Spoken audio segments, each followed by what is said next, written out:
오늘 우리 함께 나눌 말씀은 신약성경 요한계시록 13장 1절에서 18절까지의 말씀인데요. 오늘도 우리가 말씀을 직접 읽고 묵상하는 시간을 가지려고 해요. 아직 주보를 못 받은 친구들이 있을까요? 못 받은 친구들이 있다면 손 한번 들어주시겠어요? 없으면 이 펜 없는 친구들 다 있나요? 그러면 가이드라인을 보여주시고 우리 이 가이드라인을 바탕으로 하나님의 말씀을 읽겠습니다. 자, 거기까지만 할까요? 자, 그만. 여러분, 우리가 사는 세상은 힘 있는 존재를 좋아합니다. 당장 우리의 삶의 모습만 보더라도 우리 사진 한번 보여주시겠어요? 공부를 열심히 하는 친구들, 공부를 잘하는 친구겠죠? 또 운동을 잘하는 친구, 이두가 장난 아니죠? 그리고 외모가 뛰어난 사람들. 네, 이 반응 나올 줄 알았어요. 전도사님 친구예요. 우리 보검이.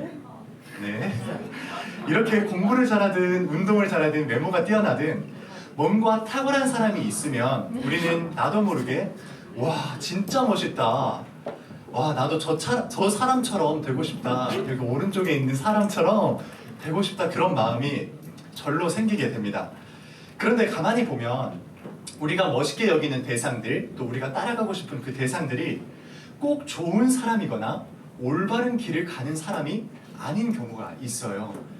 단지 멋있어 보여서, 또 강해 보여서, 힘이 있어 보여서, 또 주변 사람들이 다 좋아하니까 그 대상을 따라가고 그 대상에 순종하고자 하지만 실상 그 대상이 가는 그 길이 잘못된 길일 수가 있다는 것입니다. 오늘 우리가 함께 나눌 말씀은 우리가 따르고 있는 그것이 과연 올바른 것인지, 우리가 그 길로 걸어가는 것이 맞는 것인지에 대해서 한번 살펴보려고 합니다. 지금부터 하나님의 말씀을 묵상할 건데 그 하나님의 말씀에 집중해 보시길 바랍니다. 오늘 말씀의 시작을 보면 본문 1절과 2절에서 요한이 환상을 보는 장면으로 시작해요. 참고로 이 환상은 하나님께서 의도적으로 요한에게 보여주신 장면인데 어떤 장면인지 우리 말씀 속에서 한번 확인해 보도록 하겠습니다. 1절과 2절 말씀을 함께 읽어볼까요? 시작! 나여 짐승과 올라오는 것을 보았습니다. 그 짐승은 뿔열과 머리 7이 달려있었는데 그 뿔 하나하나에 왕관을 쓰고 있고 그 머리 하나하나에는 하나님을 노하는 이름이 붙어있었습니다. 내가 본 그 짐승은 표범과 비슷한데 그 발은 곰의 발과 같고 그 입은 사자의 입과 같았습니다. 그 용이 자기 힘과 왕위와 큰 권세를 이 짐승에게 주었습니다. 여러분, 이 짐승에 대한 설명을 하고 있죠. 지금 요한이 짐승을 보고 있는데 그 짐승이 어떻게 생겼는지 지금 설명하고 있는 것이에요. 이 설명을 쭉 읽어보니까 어때요? 무섭지 않아요? 굉장히 무시무시한 짐승처럼 느껴집니다. 머리가 7이고 뿔이 10개이고 모양은 표범 같고 또 발은 곰 같고 심지어 입은 뭐 같다고 하죠? 사자 같다고 이야기하고 있습니다. 전도사님이 이 구절을 여러 번 읽었는데 상상력이 부족한 사람인지 잘 그려지지가 않더라고요. 그래서 전도사님 친구 중에서 그 미술을 굉장히 잘하는 친구가 있어요. 외국에 사는 친구인데 이름이 영어식이거든요. Chat GPT라고. 그래서 그 친구에게 야, 너 이거 한번 읽어보고 이 설명의 내용을 바탕으로 한번 그림을 그려줘봐. 설명 요청을 했어요. 그랬더니 저희 친구가 이렇게 그림을 그려줬습니다. 어떤가요? 굉장히 무섭고 기이하지 않아요? 여러분들 반응이 뭐야? 별거 없네 이런 반응이네요. 그런데 여러분, 이 기이하게 생기고 또 무섭게 생긴 이 짐승은 단순히 성경에서 괴물 같은 존재를 보여주기 위해서 지금 기록되어 있는 내용이 아닙니다. 성경이 지금 이 짐승에 대해서 말하는 것은 하나의 상징이에요. 상징. 성경은 종종 동물의 이미지를 이용해서 어떤 정치적인 권력이나 나라의 힘을 묘사할 때가 있어요. 왜 우리 다니엘서라는 성경 알고 있나요? 다니엘서 한 번쯤 들어봤죠? 거기에서도 비슷한 환상이 나오는데 사자, 곰, 표범 이런 동물들이 등장하거든요. 근데 거기서 나오는 동물들이 진짜 살아있는 동물들이 막 나오는 것이 아니라 그 당시에 존재했던 어떤 제국들을 상징하는 표현이었어요. 지금 우리가 살펴보고 있는 본문 역시도 같은 맥락에 있는 본문이라고 생각하면 돼요. 오늘 본문에서 등장하는 이 짐승은 그 시대에 사람들을 억누르고 통제하고 또 무릎을 꿇게 했던 하나의 거대한 존재였다고 생각하면 돼요. 그런데 중요한 것은 이 짐승이 그 당시에만 존재하는 것이 아니라 오늘을 살아가고 있는 지금 이 시대 가운데서도 존재하고 있다는 사실입니다.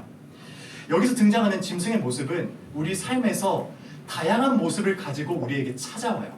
예를 한번 들어볼까요? 사진 한번 보여주시겠어요? 성적을 한번 생각해 볼게요. 여러분들이 가장 관심 있는 성적. 여러분 이런 말 들어봤죠? 성적이 인생을 결정한다.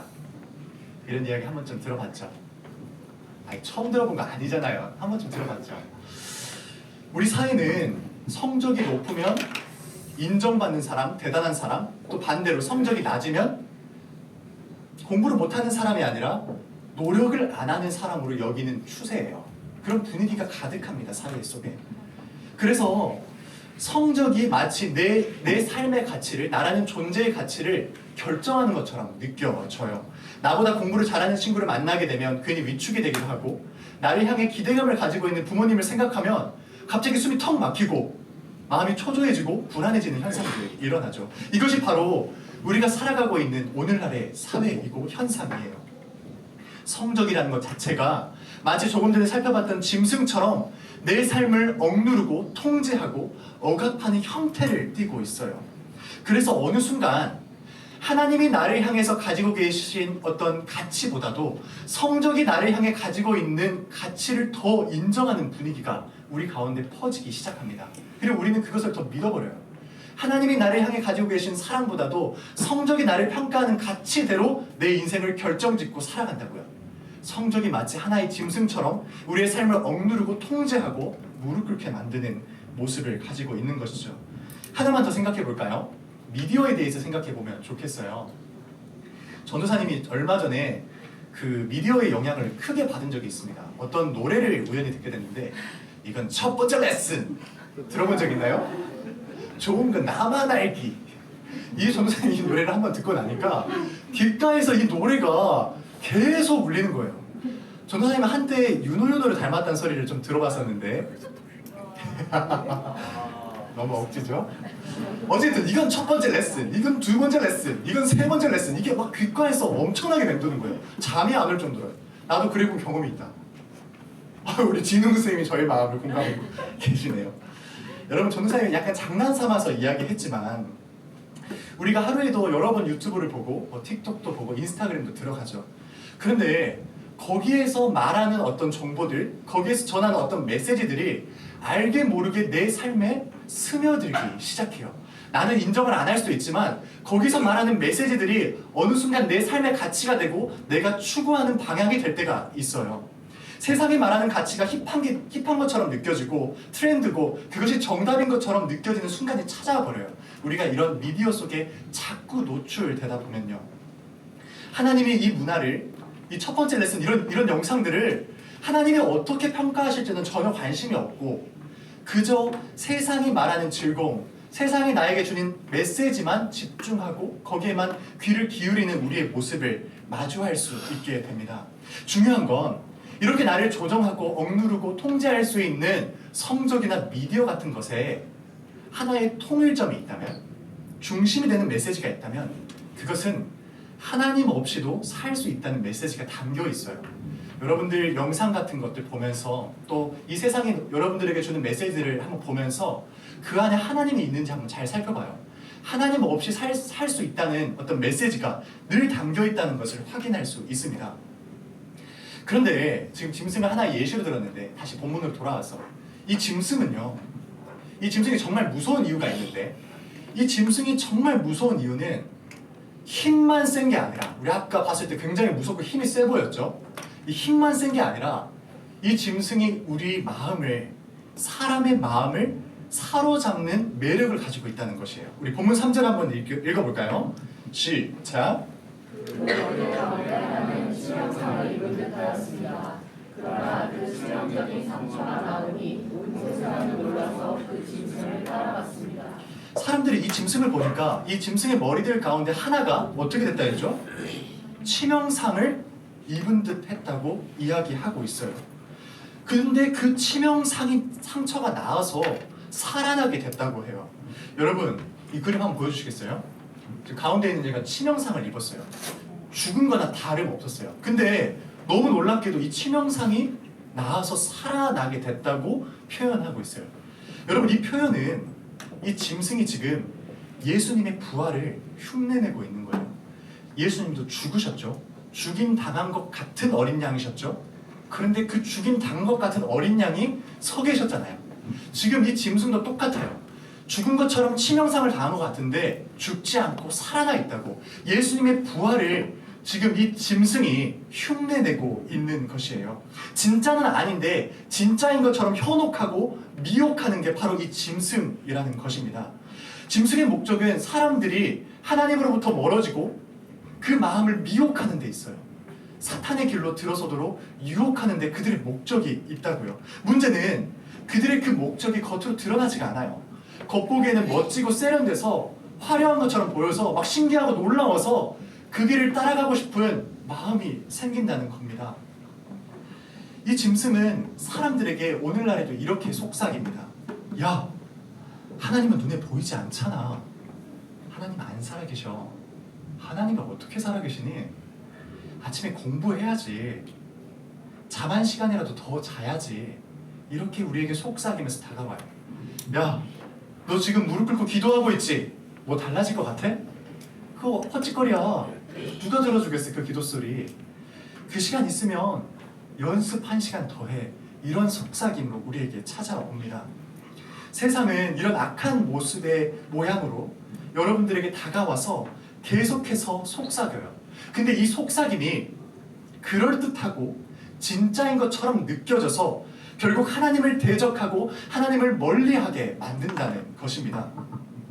여러분 이 속삭임에 귀 기울인 사람은 어떻게 되는 줄 알아요? 사탄이 말하는 그 속삭임, 진짜 들리진 않겠지만 내 마음에 막 요동치는 그 유혹과 미혹에 반응하게 되면 어떻게 되는 줄 알아요? 우리 4절 말씀을 함께 읽어볼까요? 시작! 그들은 누가 이 짐승과 같으랴, 누가 이 짐승과 같아서 살을 수 있으랴 하고 말하면서 그 짐승에게 경배하였습니다. 너무 놀랍게도 그 짐승에게 예배하게 돼요. 보세요. 지금 여기에 있는 사람들은 어떤 강압을 당해서 지금 짐승에게 예배하는 것이 아니라 자발적으로 짐승을 향해서 경배하고 있습니다. 이게 짐승의 진짜 무서운 점이에요. 우리의 마음을 천천히 흔들고 생각 없이 짐승을 따라가게끔 만드는 게 이 짐승의 무서운 점이라는 것입니다. 그래서 우리가 깨어 분별하지 않으면 어느 순간 짐승이 원하는 그 길을, 세상이 말하는 그 길을 따르고 쫓을 수밖에 없다는 것을 가르쳐주고 있어요. 그런데 여러분, 이렇게 짐승의 미혹과 유혹이 만연한 사회 속에서도 그 유혹에 넘어가지 않고 하나님의 길을 따르는 사람이 있다고 해요. 그 사람이 어떤 사람인 줄 알아요? 오늘 본문 10절 말씀을 함께 읽겠습니다. 시작! 여기에 성도들의 인내와 믿음이 필요합니다. 보세요. 인내와 믿음을 가진 사람들은 끝까지 그 미혹과 유혹에 넘어지지 않고 하나님의 길을 따라간다고 말씀하고 있어요. 여기서 말하는 인내는 그냥 참고 견디는 걸 말하는 게 아닙니다. 세상이 말하는 기준을 따라가지 않고 하나님이 말씀하시는 그 길을 기꺼이 선택함으로 걸어가는 자, 그것이 바로 인내라고 이야기하고 있어요. 이 짐승은 언제나 우리에게 일리시 다가와요. 성적을 한번 생각해봐요. 여러분 이 시간에 공부 1시간 더 하는 게 더 성적을 올리는데 유리하게 느껴지잖아요. 이 시간에 잠 1시간 더 자야 오후 시간에 공부에 집중할 수 있잖아요. 그렇다면 여기서 자면 안 돼요. 오후 시간에 집중하기 위해서 여기서 자면 안 된다고요. 왔으면 예배를 드려야죠. 저는 지금 뭐 나무란 게 아니에요. 이 미소를 봤어요. 얼마나 순수해요. 가식적인 미소입니다. 짐승의 이야기는 굉장히 일리게 느껴져요. 그 속삭임이 논리 있는 것처럼 느껴진다고요. 야, 이 시간에 공부 1시간 더 해. 잠 1시간 더 자. 이런 속삭임으로 다가오는데 그 말이 진짜인 것처럼 느껴지고 논리적으로 느껴져서 거기를 따르게 되고 결국에는 그 짐승에게 속아서 짐승에게 경배하는 삶을 살아가게 된다고 이야기해요. 하지만 하나님이 보시는 시선은 달라요.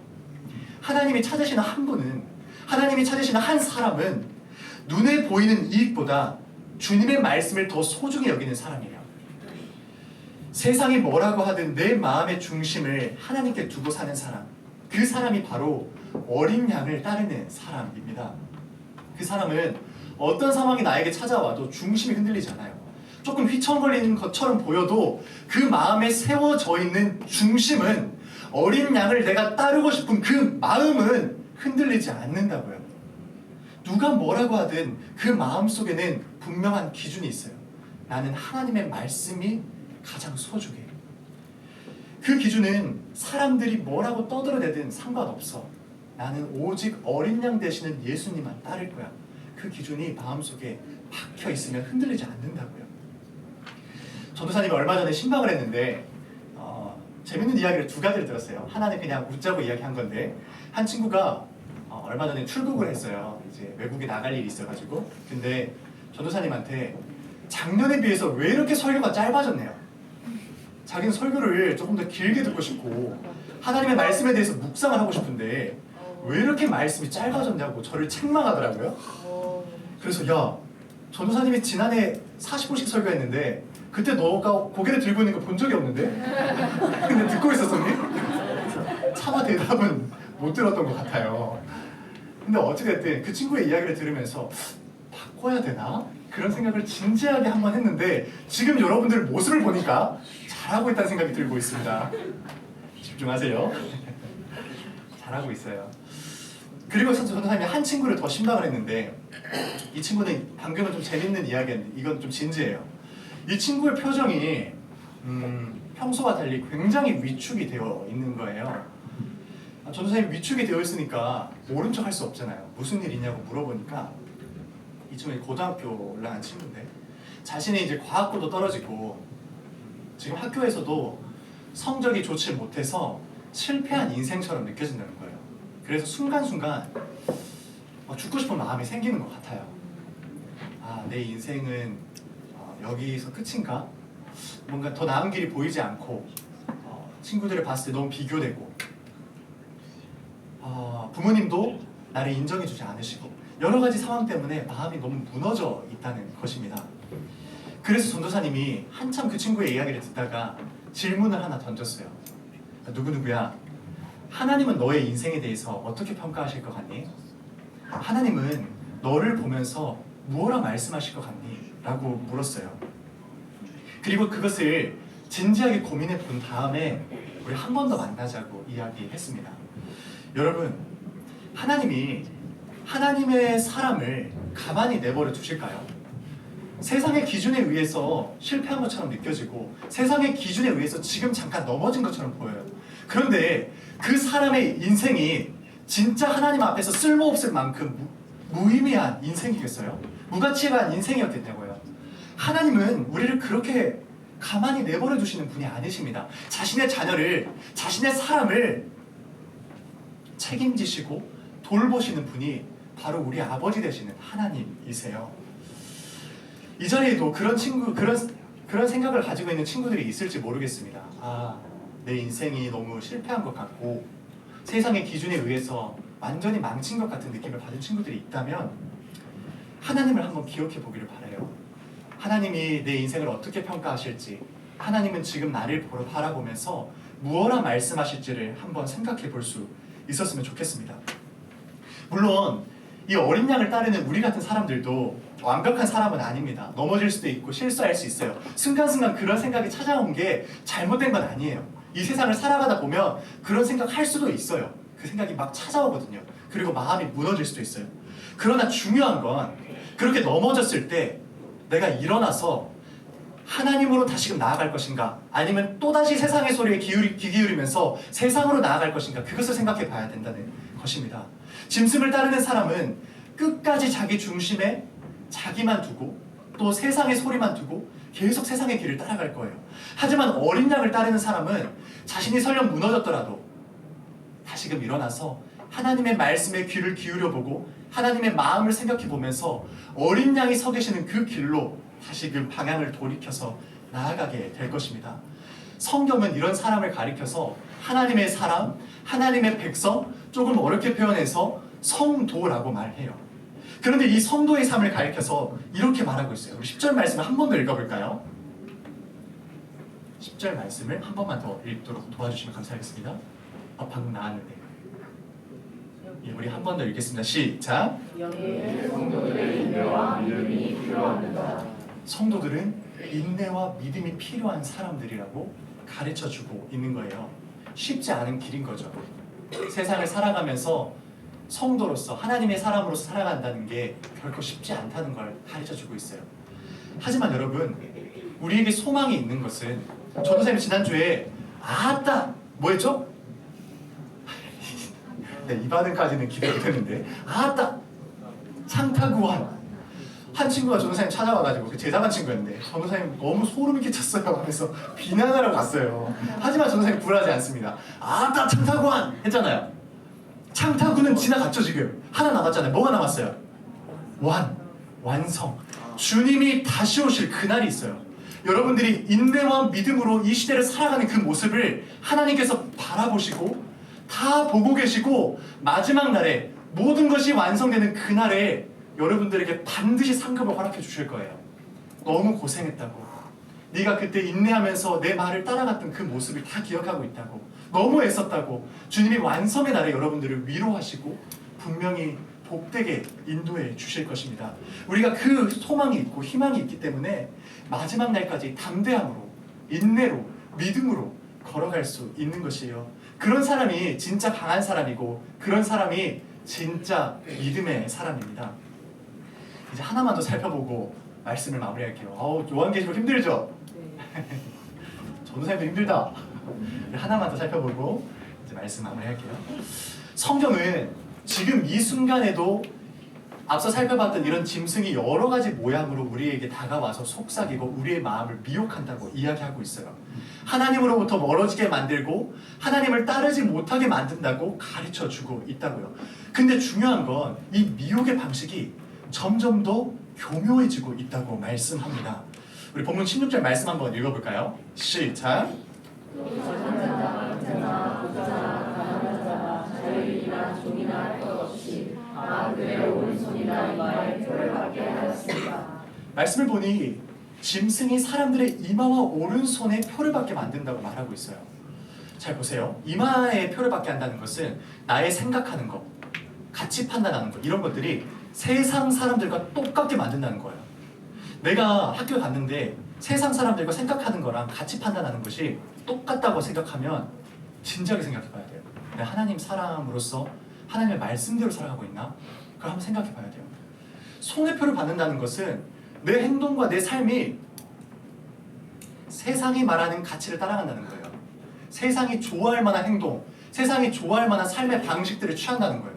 내 삶의 모습이 내 옆에 있는 세상 사람과 똑같다면, 일도 다른 게 없다면 진지하게 고민을 해봐야 돼요. 여러분, 이곳에 있는 저와 여러분이 이마와 오른손에 이런 짐승의 표를 받지 않기를 간절히 소망합니다. 세상의 여러 가치와 소리로 흔들릴 수 있는 이 시대 속에서 하나님만이 옳다고 말하고 하나님이 말씀하시는 그 길을 끝까지 따라가는 저와 여러분 되기를 소망합니다.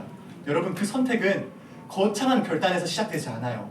오늘 하루, 지금 이 자리에 있는 너무 예쁜 여러분들처럼 예배의 자리를 지키는 것, 너무 잘했어요. 정말 잘했어요. 내가 하나님의 말씀을 읽어보고 그 말씀으로 내 생각을 한번 채워보는 것. 말할 때 정직하게 말하고 욕하지 않고. 욕하는 친구들 있나요? 욕하면 안 돼요. 욕하지 않고. 그리고 진실하게 행동하는 것. 기도하고 말씀 보는 것을 소홀히 여기지 않는 것. 이 작은 선택으로부터 많은 결정들이 쌓여서 결국에는 어린 양 되시는 주님을 따르는 길로 나아가게 되고, 또 우리의 이마와 오른손에는 주님의 이름이 새겨지게 될 것입니다. 여러분, 하나님은 지금 이 순간에도 여러분들에게 묻고 계십니다. 너희는 지금 누구의 사람으로 살고 있니? 짐승의 사람으로 살고 있니?